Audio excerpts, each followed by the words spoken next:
Pour l'instant, les groupes qui ont été formés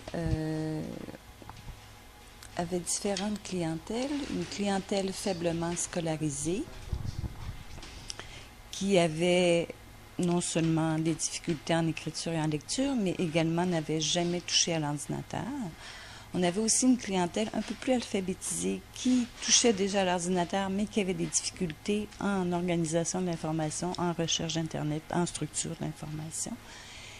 Et des gens peut-être un petit peu plus alphabétisés, là, vraiment, qui,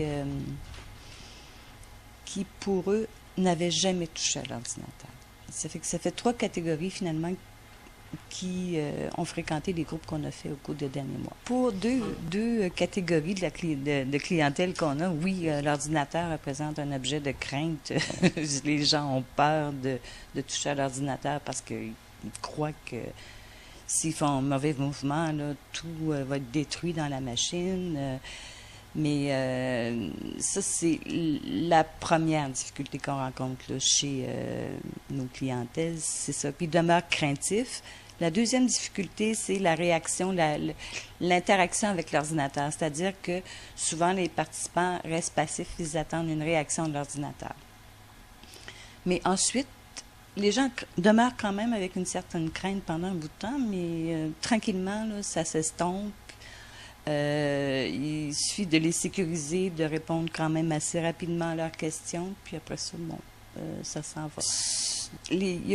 Pour la catégorie qui a des difficultés en lecture, en écriture, nous, on essaie de faire des activités qui sont progressives.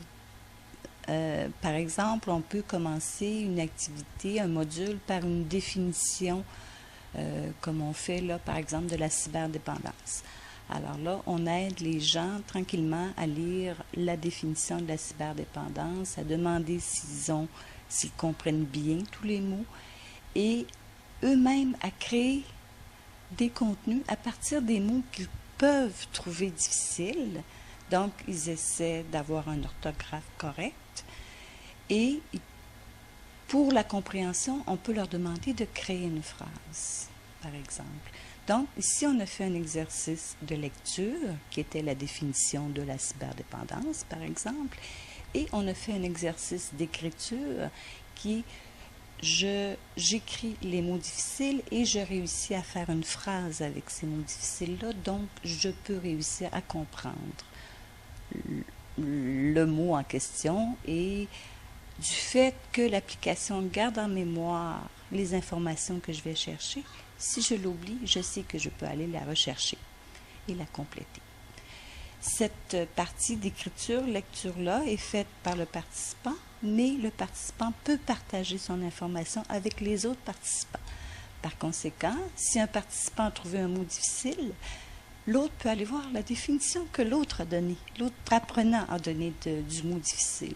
Donc, il y a aussi de l'échange d'informations, de l'écriture, de la lecture qui se fait à l'intérieur du groupe, mais aussi qui peut se faire en allant chercher l'information sur Internet.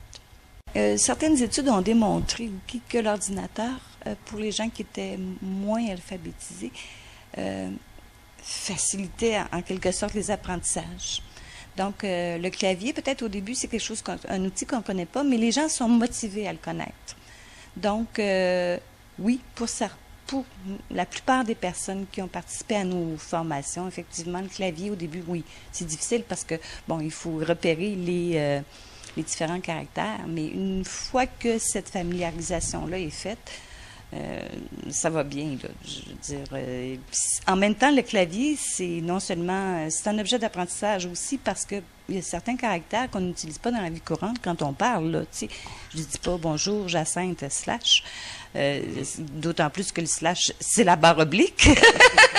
Mais c'est ça, c'est que les gens aussi font une acquisition de vocabulaire aussi à ce niveau-là, ce qui est intéressant. Donc, le clavier, généralement, comme je vous dis, c'est pas quelque chose qui est rebutant là, pour les participants, bien au contraire.